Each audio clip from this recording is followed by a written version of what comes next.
On Thursday night, February 6, 2026, at exactly 11:44 p.m. Eastern Time, a post appeared on President Donald Trump's Truth Social account. Within seconds, it began spreading across the internet. By midnight, screenshots were circulating on X, formerly Twitter. By 1 a.m., political journalists were texting sources. By 2 a.m., the first news alerts went out. But the post itself, it stayed up. Through the night, through the morning, through the White House daily briefing prep. For nearly 12 hours, it remained visible to millions of Americans. This is the story of those 72 hours. Not just what happened, but why it matters. Not just who posted it, but what it reveals about power, accountability, and the enduring wound of racism in American politics. Because sometimes, the most important stories aren't about what leaders say in carefully crafted speeches. They're about what gets posted at midnight when they think no one important is watching. Over the next several minutes, we're going to break down this controversy piece by piece.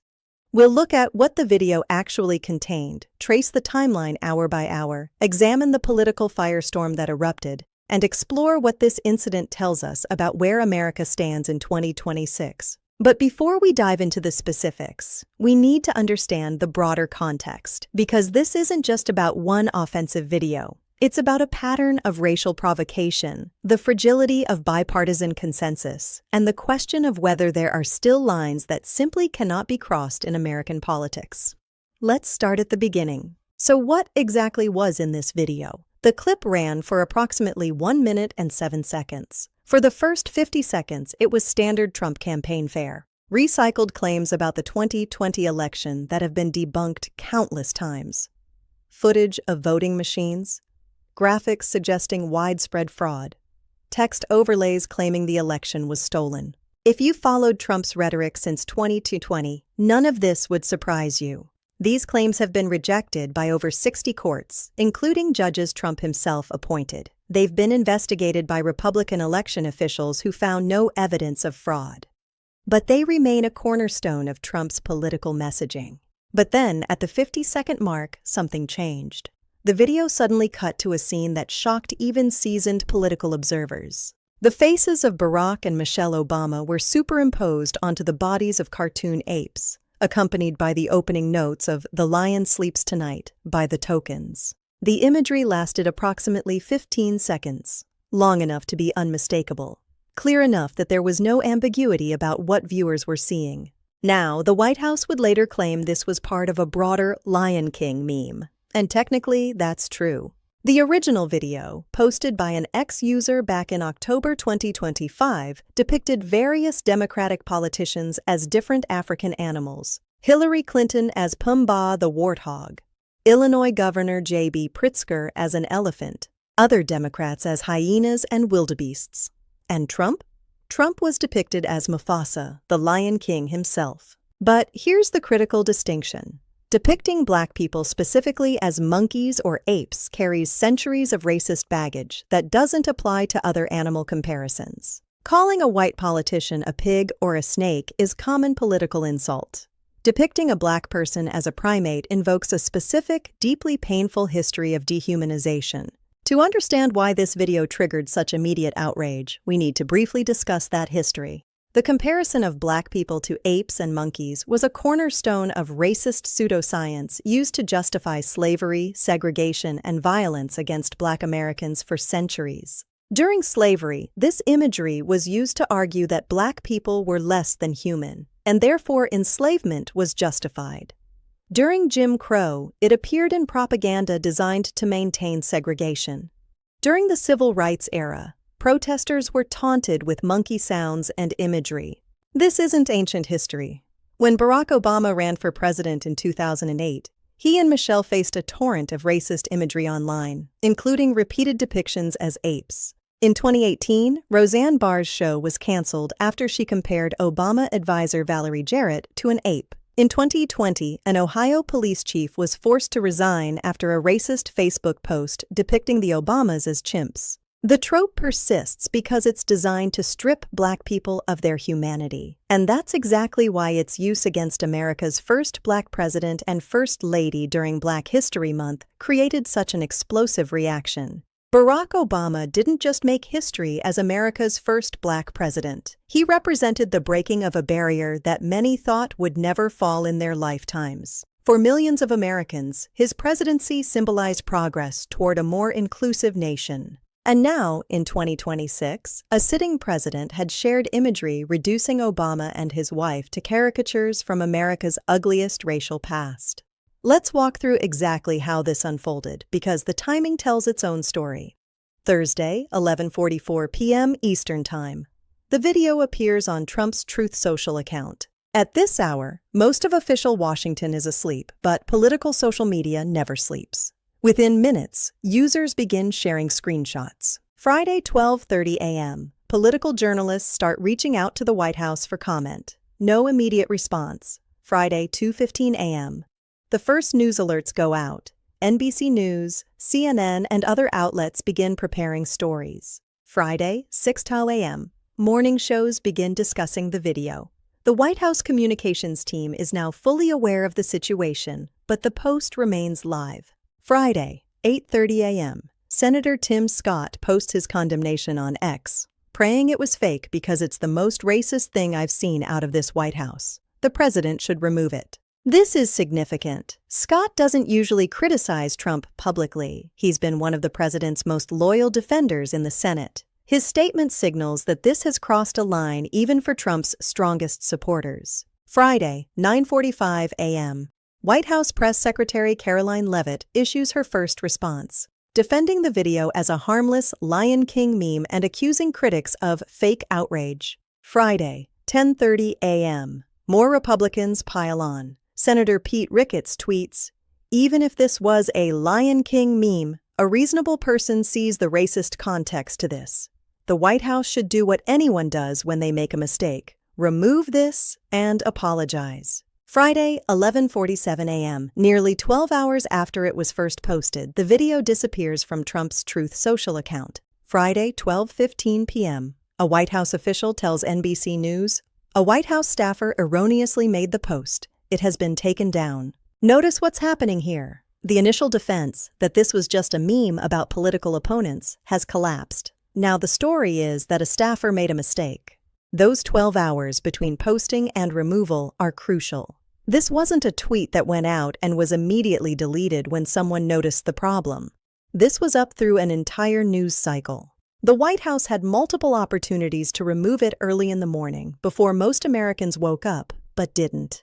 When Trump finally addressed the controversy aboard Air Force One Friday evening, his explanation raised as many questions as it answered. "No, I didn't make a mistake," Trump told reporters. "I looked at the beginning of it. It was fine." Let's break down this defense, because it's revealing. First, Trump claims he only watched the beginning of the video before sharing it. This raises an immediate question. Why would a sitting president share content without reviewing it completely? We're not talking about a random citizen retweeting something they partially watched. This is the President of the United States, whose social media posts are scrutinized by millions, analyzed by foreign governments, and can move markets. Second, Trump says he gave the video to the people, meaning White House staff, to review. Generally, they'd look at the whole thing.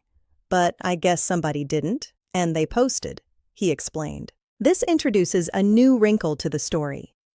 If Trump handed it off to staff, then staff posted it without full review. That suggests a breakdown in White House processes. Where was the social media team? Where was the communications director? How does something this inflammatory get posted without anyone catching it? Third, and perhaps most telling, Trump said, "Of course." He condemns the racist parts when directly asked, but he refused to apologize and insisted he made no mistake. Perhaps the most fascinating aspect of this controversy was watching Republican lawmakers navigate their response. Tim Scott, the Senate's only black Republican, was the first major GOP figure to speak out. His statement was unequivocal and immediate. But here's what happened next. Scott called Trump privately, and according to a White House ally, Trump explained what happened but did not apologize to Scott. After that call, Trump told reporters Friday night that Scott was great and understood that 100%. But what did Scott understand exactly? That it was a mistake? That it was a staffer's fault? That Trump didn't actually watch the whole video? Scott's office didn't respond to requests for comment about what was said in that phone call. And Scott hasn't made any public statements since his initial tweet. That silence is itself telling. Other Republicans found themselves in equally awkward positions.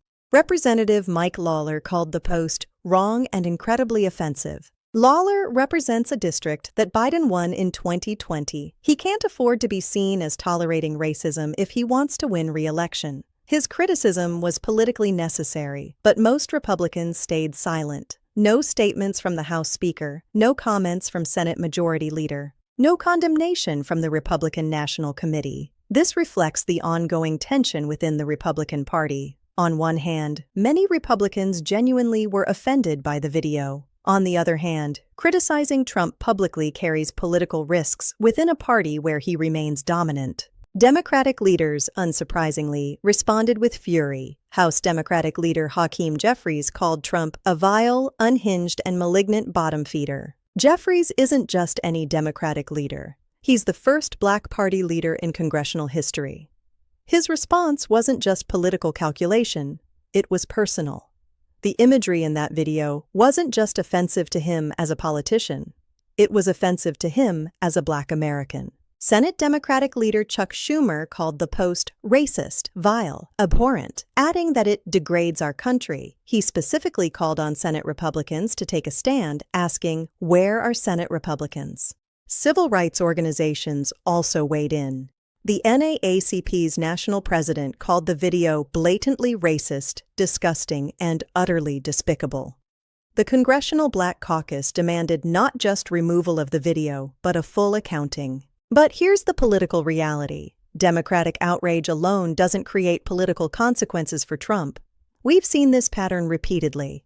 Democrats condemn something Trump says or does. Republicans either defend him or stay silent, and within days the news cycle moves on. What made this incident different was the Republican criticism.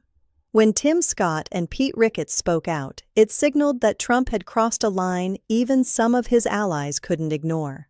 To fully understand this incident, we need to place it in the context of Trump's long history with race and particularly with Barack Obama.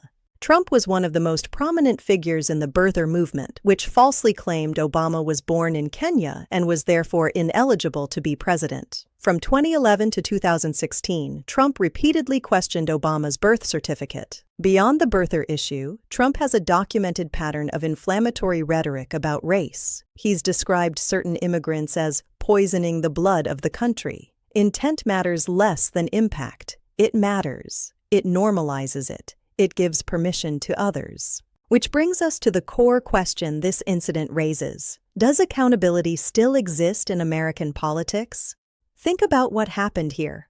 A sitting president shared racist content. It stayed up for 12 hours. The president denied making any mistake and refused to apologize. The mechanisms of accountability, congressional oversight, media scrutiny, political consequences, have broken down in an environment where party loyalty trumps principle.